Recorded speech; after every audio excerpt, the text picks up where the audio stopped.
We are being looted, we are being robbed.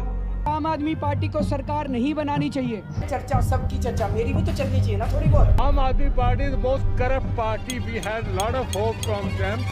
दोस्तों, अभी दिल्ली के मुख्यमंत्री अरविंद केजरीवाल को लीकर स्कैम में ईडी द्वारा उन्हें गिरफ्तार कर लिया गया है। वहीं अरविंद केजरीवाल के पार्टी के लोग और ऑपोजिशन कह रहे हैं कि उन्हें फंसाया जा रहा है। देखिए, सभी दिल्ली वालों को पता है कि अरविंद केजरीवाल जी को झूठे आरोपों में गिरफ्तार किया गया है। मोदी ईडी और सीबीआई के दम पे विपक्ष को डरा रहा है। दोस्तों, ये कहना गलत नहीं होगा कि जो पार्टी सत्ता में रहती है वो इन्वेस्टिगेशन डिपार्टमेंट का यूज अपने फायदे के लिए उसको इस्तेमाल करती है, और ये आज से नहीं बल्कि पिछले कई सालों से इस देश में हो रहा है। पहले इंदिरा गांधी जी आपातकालीन लगाकर विपक्ष को जेल में डाल दे रही थी, और वहीं आज मोदी घोटाले की जांच कर विपक्ष को जेल में डाल दे रहा है। अरविंद केजरीवाल जिन्हें कुछ लोग गरीबों का मसीहा कहते हैं, तो वहीं कुछ लोग इन्हें देश के लिए खतरा भी बताते हैं। अरविंद केजरीवाल जो कि एक पूर्व IAS ऑफिसर भी रह चुके हैं, जिन्होंने लोगों की सेवा और भ्रष्टाचार के खिलाफ, परिवारवाद के खिलाफ आंदोलन की शुरुआत करके अपनी आम आदमी पार्टी बनाई थी। साल 2011 में अन्ना हजारे के साथ मिलकर इन्होंने प्रोटेस्ट किया, और इस आंदोलन से उनकी लोकप्रियता लोगों के बीच काफी ज्यादा बढ़ने लगी। लोगों को अरविंद केजरीवाल के नजर में नायक वाले अनिल कपूर दिखने लगे। लाखों लोगों की नजर में उनकी छवि एक ईमानदार नेता के रूप में बनने लगी, और लोगों को लगने लगा कि ये देश को बदल सकता है, इस देश से भ्रष्टाचार को खत्म कर सकता है। और देखते देखते साल 2015 में दिल्ली की CM शीला दीक्षित को हराकर इन्होंने अपनी दिल्ली में सरकार बना ली। लेकिन वहीं अरविंद केजरीवाल जो कि कभी गरीबों की मसीहा बन चुके थे, और आज वहीं अरविंद केजरीवाल लीकर स्कैम में ईडी द्वारा उन्हें गिरफ्तार कर लिया जाता है। आखिर क्यों? क्योंकि इन पे यह आरोप लगता है कि इन्होंने लगभग 100 करोड़ का घोटाला किया है लीकर स्कैम में, और उस पैसे का यूज गोवा इलेक्शन में किया गया है। और इस गिरफ्तारी के बाद दिल्ली के एजुकेशन मिनिस्टर ने कहा है कि अरविंद केजरीवाल जी को फंसाया जा रहा है। लेकिन एक बात आप खुद ही सोचिए कि इस देश में एक मामूली मंत्री संसद अपने बचाव के लिए वकीलों की फौज खड़ी कर देते हैं, तो ये तो एक मुख्यमंत्री है। और आपको क्या लगता है कि जो हमारे देश का जुडिशियरी है वो मुख्यमंत्री के केस में ऐसे वैसे तो फैसला नहीं ना देगा, वो पहले रीचेक करेगा, उसके बाद फैसला देगा। और हमारे देश के नेता इतने भ्रष्ट हो चुके हैं कि वो अपने फायदे के लिए, अपने स्वार्थ के लिए हमारे देश को, लोगों को ऐसा बयान देते हैं ताकि हमारे देश के लोग भड़ककर अपने में ही लड़ने लगे। और ऐसा ही अरविंद केजरीवाल के केस में भी हो रहा है। इस गिरफ्तारी के बाद हमारे देश के लोग दो ग्रुप में बढ़ चुके हैं। एक ग्रुप कह रहा है कि अरविंद केजरीवाल सही है, उन्हें सरकार के द्वारा फंसाया जा रहा है ताकि वो 2024 लोकसभा इलेक्शन में प्रचार न कर पाए। आने वाले लोकसभा चुनाव में अरविंद जी प्रचार ना करें, उनको प्रचार करने से रोकने के लिए गिरफ्तार किया गया। वहीं दूसरा ग्रुप कह रहा है कि अरविंद केजरीवाल के साथ ऐसा ही होना चाहिए, करप्ट लोग हैं उनके साथ ऐसा ही होना चाहिए, जैसी करनी वैसी भरनी। और अन्ना हजारे जो कि अरविंद केजरीवाल के कभी गुरु हुआ करते थे, उन्होंने कहा है कि उसके साथ जो हुआ है, अच्छा हुआ है, उसके साथ ऐसा ही होना चाहिए। जैसे करने वैसे भरने। केजरीवाल को अटक होते हुए आप देख रहे हैं, कहीं ना कहीं दुख होता है।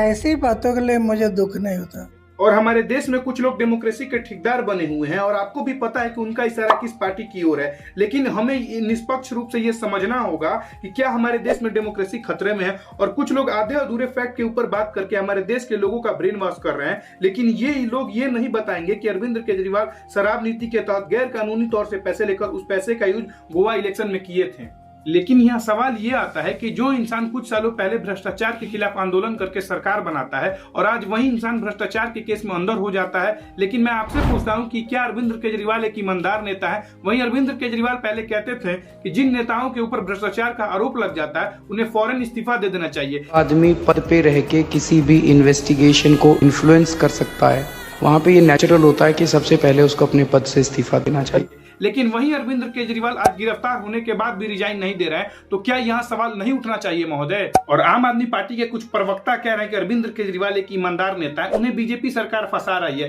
लेकिन एक बात आप खुद ही सोचिए कि 9 बार ईडी के बुलाने के बाद भी जब अरविंद केजरीवाल नहीं गए, अगर वो ईमानदार नहीं होते तो उन्हें किस बात का डर था? मैं आपको बता दूं कि ईडी के पास ये स्पेशल पावर होती है कि अगर ईडी किसी को 3 बार बुलाती है, अगर वो इंसान नहीं जाता है तो ईडी उन्हें गिरफ्तार कर लेती है। लेकिन अरविंद केजरीवाल को 9 बार बुलाने के बाद भी वो नहीं गए, तब जाके कोर्ट के आदेशानुसार उन्हें गिरफ्तार किया गया है। वहीं जर्मनी का जर्मन से फट कह रहा है कि उन्हें फंसाया जा रहा है। तो यहाँ सवाल ये आता है कि 9 बार ईडी के बुलाने के बाद भी वो नहीं गए, लेकिन इस पे जर्मनी का जर्मन से फट कुछ नहीं कहेगा। वहीं आम आदमी पार्टी के कुछ पुराने लोग कह रहे हैं कि अरविंद केजरीवाल अब पहले जैसे नहीं रहे। केजरीवाल ने गलत ये किया कि जब वो जीत गया इलेक्शन 67 सीट से, तो उसके विचार बदले मेरे ख्याल से। इस बात को मैं साबित करता हूं कि अरविंद केजरीवाल सत्ता में आने के बाद कैसे बदल गए। यही केजरीवाल पहले कहता था कि मैं गाड़ी नहीं लूंगा, सिक्योरिटी नहीं लूंगा, सरकारी बंगला नहीं लूंगा, लेकिन उन्होंने अपनी बातों से मुखर कर गाड़ी भी लिया, सिक्योरिटी भी लिया और बंगला भी लिया। और ऐसा वैसा बंगला नहीं लिया, बल्कि ऐसा बंगला लिया जिसमें सिर्फ 29 करोड़ का तो टाइल्स वर्क कराया गया है, 8 लाख का घर में पर्दा लगाया गया है। लेकिन इस पे उनके चमचे राठी और रविश नहीं बात करेंगे। और कुछ लोग कहेंगे कि ये अफवाह है, लेकिन मैं आपसे पूछता हूं कि अगर ये अफवाह होता तो केजरीवाल जी अपना घर ओपन मीडिया को क्यों नहीं दिखा देते। और एक बात याद रखिएगा कि जब तक आग नहीं लगती तब तक धुआं नहीं उठता। और अरविंद केजरीवाल इतना भ्रष्ट आदमी है कि इसने कुछ सालों पहले भ्रष्ट नेताओं की लिस्ट निकाली थी कि ये लोग के ऊपर जांच होनी चाहिए। ये लोग भारत के सबसे भ्रष्ट नेता हैं, जिनके नाम मुलायम सिंह यादव, प्रफुल्ल पटेल, मायावती, अनु टंडन, राहुल गांधी, लालू प्रसाद यादव एक्सेट्रा। देश के बेईमानों की लिस्ट बनाई थी कि क्या इन लोगों को इस बार हराना चाहिए या इस बार फिर से चुन के इनको संसद में। सुरेश कलमाडी, सुशील कुमार शिंदे, प्रफुल्ल पटेल, येडियुरप्पा, वीरप्पा मोइली, HD कुमारस्वामी, चिदम्बरम साहब, अलागिरी, मायावती, मुलायम सिंह यादव, अनु टंडन, जगन मोहन रेड्डी, कपिल सिब्बल, नवीन जिंदल।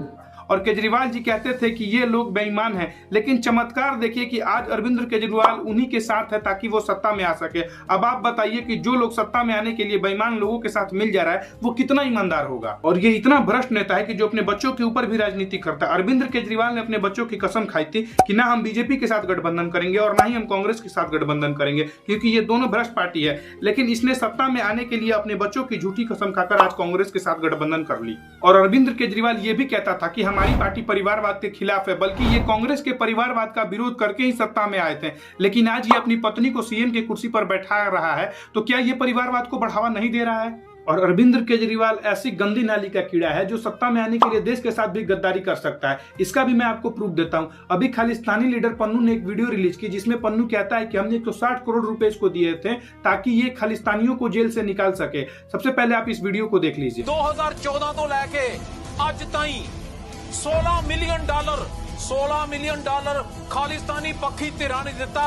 ये आम आदमी पार्टी दी सरकारां बनाउण नूं।